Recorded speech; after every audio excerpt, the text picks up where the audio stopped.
इस अध्याय में देवताओं के तेज से देवी का प्रादुर्भाव और महिषासुर की सेना का वध। ऋषि कहते हैं, पूर्व काल में देवताओं और असुरों में पूरे 100 वर्षों तक घोर संग्राम हुआ था। उसमें असुरों का स्वामी महिषासुर था और देवताओं के नायक इंद्र थे। उस युद्ध में देवताओं की सेना महाबली असुरों से परास्त हो गई। संपूर्ण देवताओं को जीतकर महिषासुर इंद्र बन बैठा। तब पराजित देवता प्रजापति ब्रह्मा जी को आगे करके उस स्थान पर गए जहां भगवान शंकर और विष्णु विराजमान थे। देवताओं ने महिषासुर के पराक्रम तथा अपनी पराजय का यथावत वृतांत उन दोनों देवेश्वरों से विस्तार पूर्वक कह सुनाया। वे बोले, भगवान, महिषासुर सूर्य, इंद्र, अग्नि, वायु, चंद्रमा, यम, वरुण तथा अन्य देवताओं के भी अधिकार छीनकर स्वयं ही सबका अधिष्ठाता बना बैठा है। उस दुरात्मा महेश ने समस्त देवताओं को स्वर्ग से निकाल दिया है। अब वे मनुष्यों की भांति पृथ्वी पर विचरते हैं। दैत्यों की यह सारी करतूत हमने आप लोगों से कह सुनाई। अब हम आपकी ही शरण में आए हैं। उसके वध का कोई उपाय सोचिए।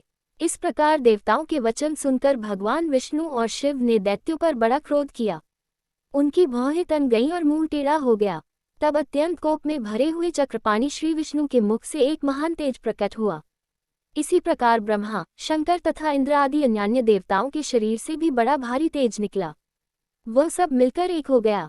महान तेज का वह पुंज जाज्वल्यमान पर्वत सा जान पड़ा। देवताओं ने देखा, वहां उसकी ज्वालाएं संपूर्ण दिशाओं में व्याप्त हो रही थीं। संपूर्ण देवताओं के शरीर से प्रकट हुए उस तेज की कहीं तुलना नहीं थी। एकत्रित होने पर वह एक नारी के रूप में परिणत हो गया और अपने प्रकाश से तीनों लोकों में व्याप्त जान पड़ा।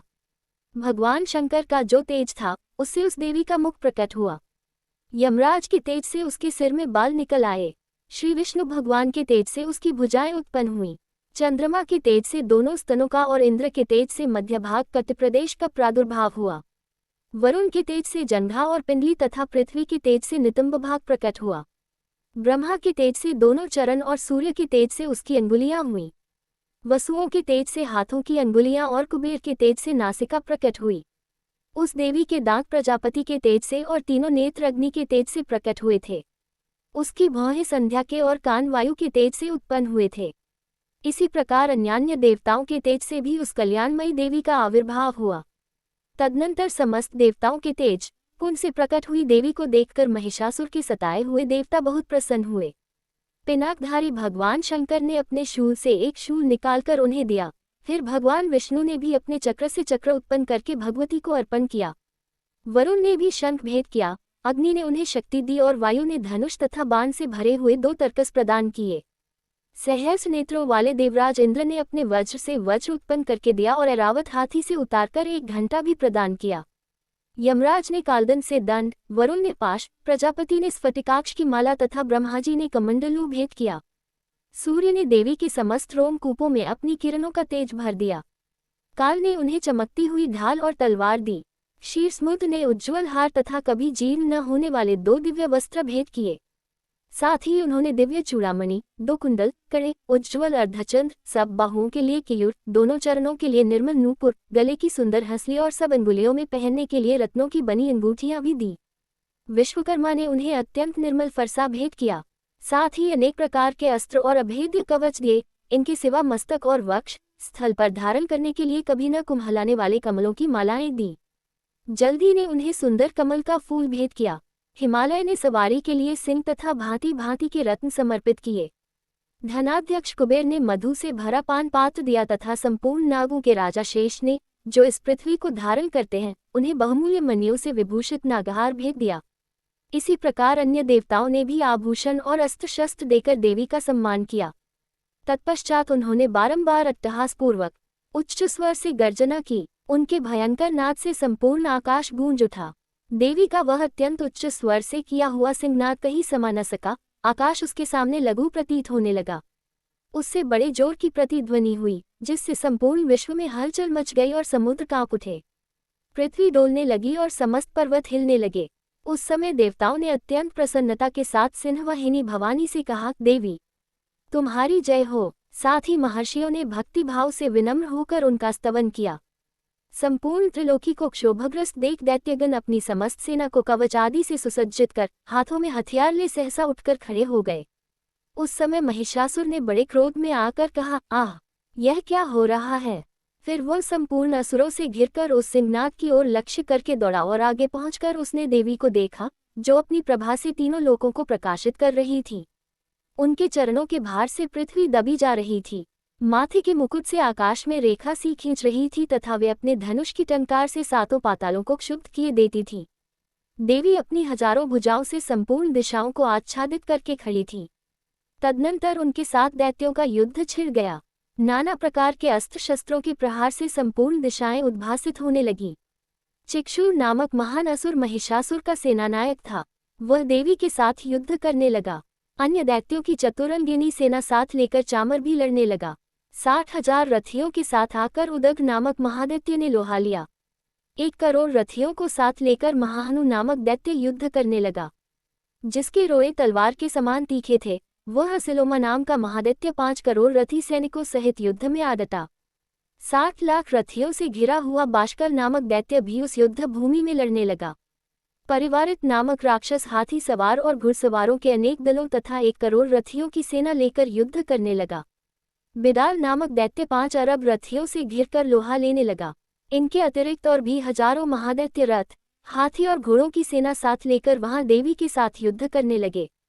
स्वयं महिषासुर उस रणभूमि में कोटि कोटि सहस्त्र रथ, हाथी और घोड़ों की सेना से घिरा हुआ खड़ा था। वे दैत्य देवी के साथ तोमर, भिंदीपाल, शक्ति, मूसल, खड्ग, परशु और पट्रिश आदि अस्त्र शस्त्रों का प्रहार करते हुए युद्ध कर रहे थे।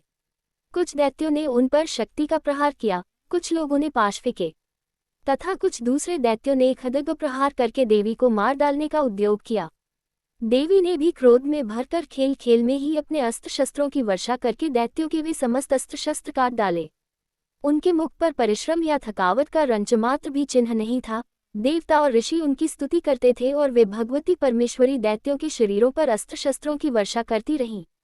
देवी का वाहन सिंह भी क्रोध में भरकर गर्दन के बालों को हिलाता हुआ असुरों की सेना में इस प्रकार विचरने लगा, मानो वनों में दावानल फैल रहा हो।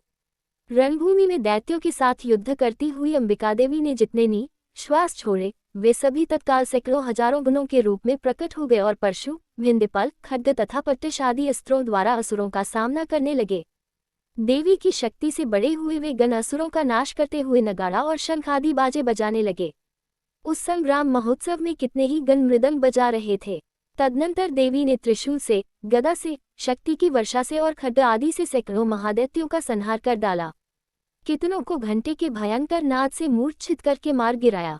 बहुतेरे दैत्यों को पाश से बांधकर धरती पर घसीटा। कितने ही दैत्य उनकी तीखी तलवार की मार से 2-2 टुकड़े हो गए।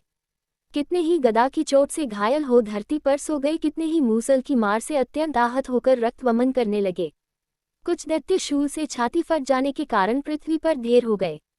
उस रणांगण में बाण समूहों की वृष्टि से कितने ही असुरों की कमर टूट गई। बाज की तरह झपटने वाले देवपीड़ित दैत्यगण अपने प्राणों से हाथ धोने लगे। किन्हीं की बाहें छिन्न भिन्न हो गईं, कितनों की गर्दनें कट गईं। कितने ही दैत्यों के मस्तक कट कट कर गिरने लगे। कुछ लोगों के शरीर मध्य भाग में ही विदीर्ण हो गए। कितने ही महादैत्य जांघें कट जाने से पृथ्वी पर गिर पड़े। कितनों को ही देवी ने 1 बांह, 1 पैर और 1 नेत्र वाले करके 2 टुकड़ों में चीर डाला। कितने ही दैत्य मस्तक कट जाने पर भी गिरकर फिर उठ जाते और केवल धड़ के ही रूप में अच्छे अच्छे हथियार हाथ में ले देवी के साथ युद्ध करने लगते थे। दूसरे कबंध युद्ध के बाजों की लय पर नाचते थे। कितने ही बिना सिर के धड़ हाथों में खड्ग, शक्ति और रिष्टि लिए दौड़ते थे तथा दूसरे महादैत्य ठहरो ठहरो ये कहते हुए देवी को युद्ध के लिए ललकारते थे। जहां वह घोर संग्राम हुआ था, वहां की धरती देवी के गिराए हुए रथ, हाथी, घोड़े और असुरों की लाशों से ऐसी पट गई थी कि वहां चलना फिरना असंभव हो गया था। दैत्यों की सेना में हाथी, घोड़े और असुरों के शरीरों से इतनी अधिक मात्रा में रक्तपात हुआ था कि थोड़ी ही देर में वहां खून की बड़ी बड़ी नदियां बहने लगीं। जगदम्बा ने असुरों की विशाल सेना को क्षण भर में नष्ट कर दिया, ठीक उसी तरह जैसे तृण और काठ के भारी ढेर को आग कुछ ही क्षणों में भस्म कर देती है। और वह सिंह भी गर्दन के बालों को हिला हिलाकर जोर जोर से गर्जना करता हुआ दैत्यों के शरीरों से मानो उनके प्राण चुने लेता था। वहां देवी के गणों ने भी उन महादैत्यों के साथ ऐसा युद्ध किया, जिससे आकाश में खड़े हुए देवतागण उन पर बहुत संतुष्ट हुए और फूल बरसाने लगे। इस प्रकार श्री मार्कंडेय पुराण में सावर्णिक मनवंतर की कथा के अंतर्गत देवी महात्म्य में महिषासुर की सेना का वध नामक दूसरा अध्याय पूरा हुआ।